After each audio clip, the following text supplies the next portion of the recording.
What is going on, everyone? Welcome back to the channel. My name is Steve Nato. I want to thank you all for stopping by the video today. I really do appreciate it. As always with my channel, I just want to help you guys out at the end of the day. So for today's video, we are talking about the Air Jordan 5 top 3 and whether or not you guys are picking up this shoe to resell or to cop for a personal. If I helped you guys out today, let me know in the comments down below and be sure to hit that subscribe button as well. But as I mentioned, we're talking about these 5s. They officially do drop this Saturday on June 20th for retail price of $200. That was finally just confirmed yesterday. They are loaded up on the sneakers app with that release date of Saturday. And after a few times getting the release date pushed back, it looks like Saturday is the official date, and that's what we're rolling with. So it's a really good looking shoe. A lot of people are looking to go after it. It's going to be a highly anticipated shoe. I don't think it quite has the same mass appeal as, say, the Fire Red 5s, but it certainly has a wide enough appeal that will for sure have some resale value on the secondary market. So I don't think this is a shoe that you can get rich off of. It's not a shoe that you can make thousands of dollars off of from a few pairs. It's going to have some resale value to make a little bit of extra cash on the side. But in the same way for this video, I want to explain the resale opportunity. I do want to explain the buying opportunity for buying it for a personal pair. I do think it's a shoe that's going to sell out and a shoe that resellers are going to go after. So if you're looking to pick this up for a personal pair, I would really try and pick it up on release day for retail price because I believe it will sell out. So we'll cover all that. I'll show you guys a couple different websites and talk through my ideas, thoughts, and opinions here and let you guys know my thoughts on what will happen to the shoe here. But again, if you have any questions at all, let me know in the comments down below. But overall, this is a shoe that I believe you guys can make a little extra cash on. So that's what we'll be talking about in this video. So I think we've covered everything. So let's go and start talking about the Air Jordan 5 top 3. All right, so here we go, guys. I want to show you guys a couple websites here just to outline the shoes, get a better idea of what's going on with it. So first up, I do have the Nike sneakers app pulled up. Like I mentioned yesterday, this did finally get loaded on here and you can see all the release information. I'm sure you guys are already familiar, but Nike is calling this the Grape Fire Red. Comes in at a retail price of $200 and officially does drop June 20th at 10 a.m.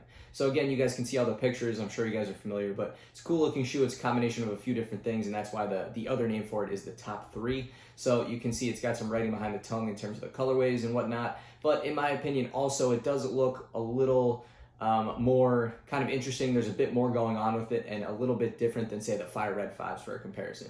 I think the Fire Red 5s are a bit more widespread, but this one is a shoe that was still very, very anticipated. So a lot of people are definitely going to be going after it. So next up, I just want to show you guys StockX here. This is a website I use for a lot of these videos to just show you guys current market value, current demand, and supply of the shoe, and taking a look at what's going on with it. So again, we got the Jordan 5 top 3.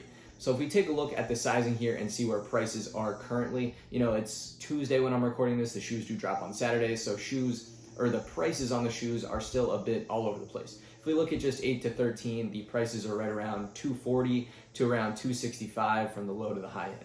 So again, this is a $200 shoe at retail price. So if you think about it, you got to sell it for a good amount, at least on a website like StockX, to be able to cover the fees and make some profit on top. So the next thing I want to just look at is the number of sales that have already transacted here, and then that number is 594. So plenty have already gone through. The average sale price is a bit higher than what prices are currently. That is at $296. That price is going to continue to come down at least a little bit before the drop because, as you can see, no price is anywhere close to $290 for right now in that general 8 to 13 range.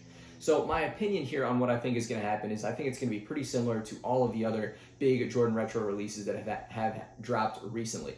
So in terms of DMP 6s, Fire Red 5s, Flint 13s, they all have had a similar structure in how they were priced kind of before the drop, during the drop, and then after the drop. So before, they stayed a bit lower to where they had some room to go on release day. For instance, all of those shoes spiked a bit on release day and sold for significantly more than they did prior to the drop and a bit after the drop. So in my opinion, I think this is where prices are pretty much going to stay before the drop, but I think during the drop on release day, prices could jump to anywhere between kind of 260 to maybe 280-ish across the board. So, this size 8 is probably going to come up a bit. This size 13, maybe we'll get closer to the 280, 290 range, and the size in between will kind of follow that general trend. That's my opinion, is I think the price is going to spike on release day because, we're living in a world right now where so much is different than a typical release. There's so many stores that are currently closed down, and in terms of mall stores and whatnot, and a lot of just typical retailers where people want to go and get the shoes are not open or available. So if you miss out online, you really have no other opportunity to buy the shoes other than heading to a resale marketplace like this.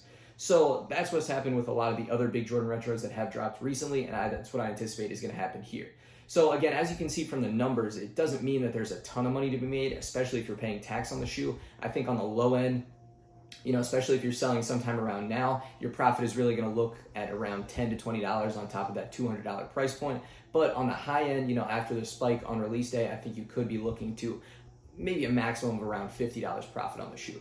So not bad in terms of a return on investment, but something to keep in mind on a per shoe basis if you guys were looking to pick it up to resell. So certainly some opportunity there in my opinion. Again, not something that's going to make you rich, not something that is going to be really crazy, but a small opportunity to make some extra money if you guys have the opportunity.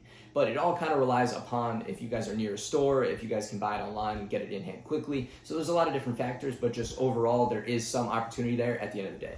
But let me know what you guys think in the comments down below. I think I've pretty much covered everything and given you guys a short kind of opinion here on what's going to happen in the shoe, in my opinion. But again, let me know in the comments. We can chat down there, and you guys can also chat with me over on social media at the links in my description down below. Other than that, I think we've covered everything, so I want to thank you all for stopping by the video today. I really do appreciate it. Again, be sure to hit that subscribe button if you guys are not subscribed to the channel, and I will catch you guys all again real soon on the next video.